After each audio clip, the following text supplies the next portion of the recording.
Well, hello and welcome to this week's episode here on the Rescue Saga Classic Car Restoration YouTube channel.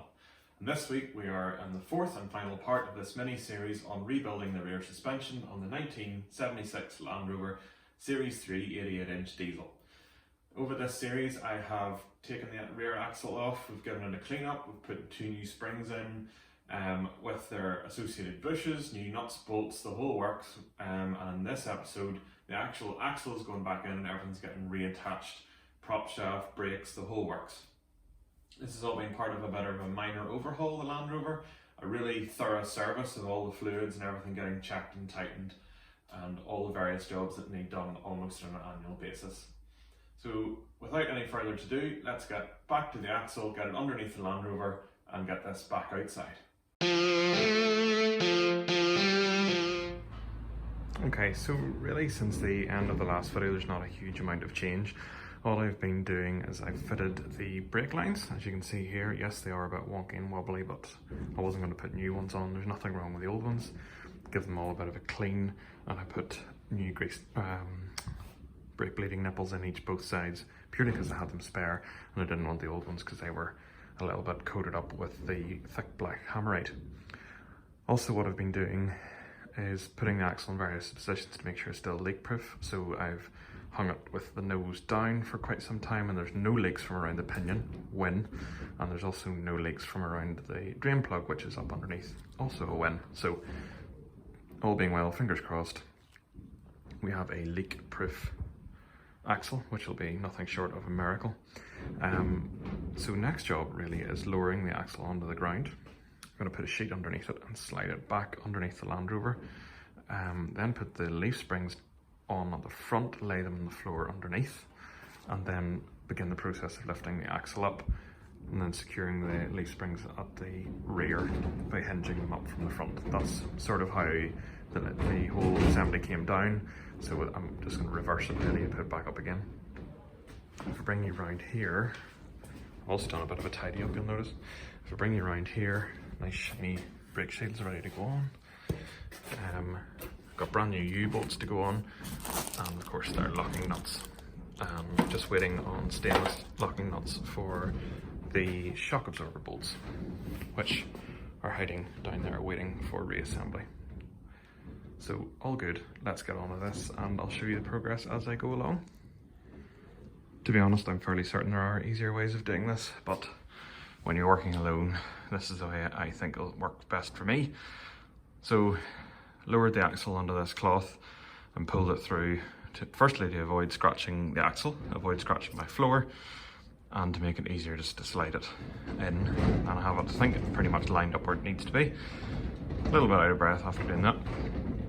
So now I'm going to sling the leaf springs from the front, put the bolt through the front of the spring eye, slide it underneath, and do the same on the other side. Therefore, the axle's ready to lift up onto the leaf spring whenever it's ready to get bolted together. That's the plan anyway. Let's see how it works out in practice. So, apologies for the wind noise, but there's a bit of a storm kicking up outside. This is what I was meaning by mounting the springs, sort of, the nut is just sitting on there to make sure the spring doesn't fall out, but at least this way I can lift the axle and then attach the springs at the back there. Spring bushes have these little caps in. I was wondering why the bolt wasn't going in, but I presume the manufacturer, who in this case is GME springs, these were bought through Paddocks. I presume the manufacturing process. The other important thing to check is that these are the correct side, because I remember explained in part 1 of the series that these are handed. So 588 is the driver's side, 589 is the passenger side, so that's them attached. So now I'm going to have to somehow maneuver my jack in, lift the axle with the jack, and then attach, that'll be the weight of the spring carried up on, the weight of the axle carried up on the spring on both sides, and then get my nice stainless steel brake shields in. So that's the plan of action. Let's see if it works out. Back at it another day, and the whole axle is really quite cumbersome and it's not particularly well balanced. With the differential noses, it always likes to pivot forward. So what I've used is my trusty trolley jack to lift the end of the axle and then lift the spring up and put the bolt through. Now you don't want to tighten the bolt up for reasons that I'll explain later, just so the weight is supported on the spring. Now I've located it over the little peg. There's a little peg halfway along the spring. You maybe just see it on the other side, and that goes into the bottom of the axle just to make sure your alignment's right. So now I'm going to move this jack around the other side, lift the other side up, and then it will be resting hanging on the springs. It's not bolted on at any point because I still need to put the brake back plates in. And then that's one step closer to getting this axle back on. Still quite a bit to do. I've scratched the paint here with the jack so it'll need touched up. Still need to connect the brakes up. Probably get Mrs. Restisaga to help me bleed those. It's just easier with two people. But plenty of jobs to do before we're back on all four wheels again, but definitely nice to have a bit of room cleared out in the garage. Ta-da! Starting to look like a Land Rover again, which is nice. Axle bolted up on all four corners now. And as you can see, I've put my stainless steel brake shields in. I'm really glad I've forked out for these, because that's one less job to do down the line. I put loads of copper grease on either side of the stainless, mainly for future disassembly, to stop the axle sticking to it, or to stop it sticking to the spring, and also hope keep some corrosion at bay. Maybe it's completely unnecessary, but hey, why not?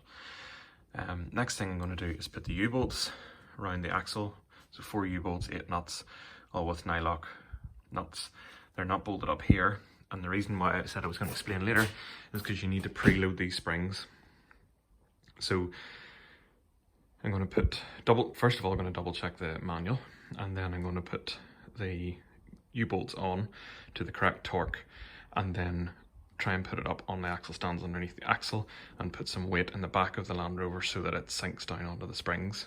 You don't want to tighten up the spring eye bushes, those nuts, until the springs are preloaded, and that's as per the maintenance manual, certainly for the original type bushes that I'm using as well. I'm not sure what the process is for polyurethane. On the MG I put polyurethane bushes there but didn't preload them. Don't know for sure, but as I'm sticking with the originals bushes for now, I will stick to the preload. I didn't do that when I first did it because I didn't realise. Back 10 years ago, probably didn't even have the workshop manual, to be honest. But definitely going to do it all properly this time, because this is not a job I want to be rushing back into. So that's the driver's side U-bolts on, and they're all torqued up evenly to 75 pounds-feet, hence I get to use the big red torque wrench again. That's all very exciting. I did get myself some stainless P-clips to hold the brake pipe on here. Haven't attached those yet. I'll take you around here and show you them. Stainless steel everything. That's pretty normal. That's them there. So I'm going to pop those in once I have both ends of the brake pipe, both here and in here, tighten up, and the same on the other side. Although I probably need to wait to get some short stainless steel, probably M5, maybe M5 or really short M6 bolts, just to attach them all on. I'm not going to be doing any serious off-roading in the meantime, but there's no point in rushing in and putting zinc plated ones on when I can wait for the stainless steel. So U-bolts on the other side, get them torqued up, and then put the prop shaft on, probably is the best thing, before putting the weight back on the springs and ready to tighten up these spring shackle bolts here. Can anyone spot the mistake I made? Yep. This is the spring plate for the other side, and I should have slathered the copper grease on the top rather than the bottom. So need to wipe this off and then pop it around the other side, put grease or copper grease on the top, and then get the U-bolts on and go from there. Alright, so looking at the official green Land Rover manual, the distance between the top of the axle and the bottom of the chassis at the rear should be between 142 and 146 millimeters. If you come around here, I have the weight back on the axle, and I have a ruler set up pretty much between the bottom of the chassis and the top of the axle, and it's just coming out at about 14.5, give or take a bit, because I can move it up so it's not against the bump stop. So bang on there. So time to get these bolts tightened up front and back, and then we're good to go for a prop shaft and some wheels. Get the brakes bled and good to go from there. Very exciting. Have to say I don't think this is too bad progress for one day's work. Axle has now been torqued up on all 4 of the spring eye bushes, up to 70 pounds-feet, which is pretty blooming tight, but then that's the same as the U-bolts. Apologise for the long reach nut, that's my little son trying to help me out. Prop shaft has been tightened up, all 4 bolts there, and I've also tightened up all the brake lines as well. So really all that's left to do here is reattach the shock absorbers and then bleed the brakes. And finally, ready to do the brakes. Got the shock absorbers fitted back on both sides, and although I wasn't able to find replacement ones for those big long bolts in stainless, I've put a stainless 9/16 UNF nut on the inside, just to aid removal in the future. Check straps I'm not going to be reconnecting at the minute, just because I wouldn't mind a new set, just given that everything else is so nice and shiny and clean in here. And now I'm going to use my little brake bleeding kit. Let's see if I can hook it out here. This little tool here. This has a little one-way valve in the tubing, which you just put over the nipple, and then you can bleed by yourself. I thought I wasn't going to need to use Mrs. Resto Saga, but thankfully I can just crack on and do it by myself. Might make a little video at some stage just on a whole brake bleeding procedure, but don't really need to do it in this video. Because I've drained the entire system down, I'm going to replace, well, basically all the fluid. I got brand new .4 fluid, even if I turn around, there, so replace all the fluid in the system. It's a job you should be doing every couple of years anyway, so take this opportunity to do it. And then the last thing I need to do is change the engine oil. It's just part of a more routine service regimen, while it's easier to do and it's up on axle stand. So let's get that all done, and then we'll take it out for a spin and see how it goes. Looking forward to it. And a little bit of fighting later, we have a completely brakes system blade Land Rover. Went through quite a bit of brake fluid, but that's okay. The stuff that was coming out of it was pretty black and nasty, and I've dumped it all here to go off to the council tip. Next job's do that oil change that I was looking forward to doing, and then we're good to go for the road. Happy days. Alrighty, back at the Land Rover, and I think today should be the last day of this particular job, although I have found a number of others. Isn't that always the way? As you can see, obviously the wheels are back on. I have done an oil change in the engine, but I've discovered multiple new leaks. Fairly significant one here from the transfer box, which is a little bit annoying. Also the front diff, and there seems to be a little bit of a weep around the overdrive drain plug as well. So those will all need looked into with time. The front axle generally is caked in oil. I'm not sure whether I replaced the O-ring at the bottom of the swivel when I rebuilt those about 10 years ago, so that's definitely a job that's going to need done. Last and final thing before I put the Land Rover out on the road, roll it out through the doors, is to go round and adjust the brakes. Those brake adjusters were backed off for doing a brake bleed. Now I need to tighten them back up again, so that I have good and efficient stopping power. The Land Rover is going to take a significant amount of turning over, I think, because I did change the diesel filter back at the start as well, and it sometimes takes a little bit of time for the diesel to make its way up to the engine. So it's been on the charger overnight as well. But let's get on with that and then get it outside. I really want to get out for a drive in this and see how different it feels. So you are probably just going to have to take my word for it, but I've gone around all 4 wheels there and adjusted the brakes. I've got quite adept at that in the last few weeks. Last thing to do is check that the brake fluid reservoir level hasn't dropped too much. Just with the expansion of the wheel cylinder, sometimes the level will drop a little bit, but it hasn't. So out with the axle stands, get the car moved out of the drive, and then let's take this for a test run. And now that we have her back on the level, you can definitely see the back is sitting higher at the front, but that's okay. These springs will take a little while to settle. And if you compare just how low it was before we started to what it is now, it's a definite improvement. Let's get the bonnet down and get it outside. Oh dear, oh dear, oh dear. As you can tell from the end of this video, my startup and jubilant drive out into the road did not end well. Engine wouldn't start, it would turn over. I just thought a little bit more starter motor would be all required to pump the diesel up to the filter and across. There's a leak at the diesel filter, that's okay, just tightened up the bolt. Then there's a little bit of smoke from the lead of the battery, which is a bit odd. So but there's no fire, no melted wires, no nothing. And then I tried it again and there's nothing. The oil pressure light comes on, but then when you move the key past the second into the third positions, the solenoid doesn't even click. And coming across here with my little test lamp, there is power going to the big brown wire, but not going to the brown with red, which takes the juice across to the plugs. So I'm starting to think there's a little fault within the ignition barrel. And it is a bit loose and wobbly. Not sure if that can... The whole thing moves around. Look at that. That really shouldn't happen, I don't think anyway. So I'm going to order a new ignition barrel and go from there. Really annoying, but one of those things with classic cars, I suppose.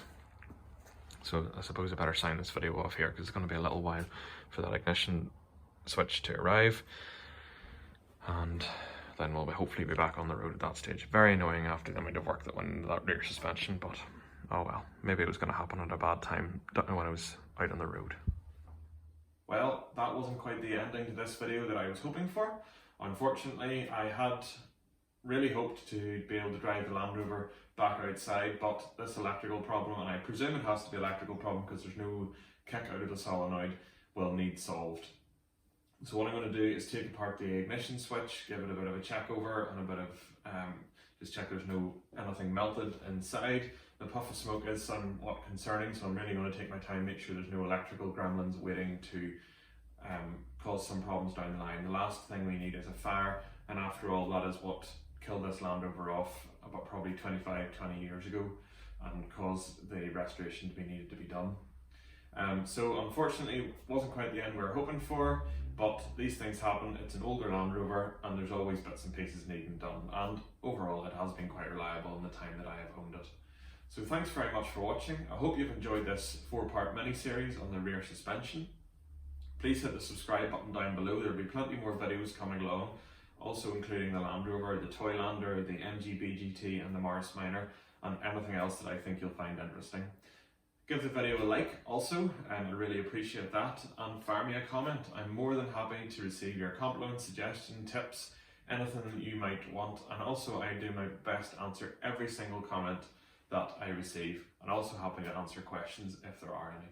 So without any further ado, we'll see you again next week. Cheerio now.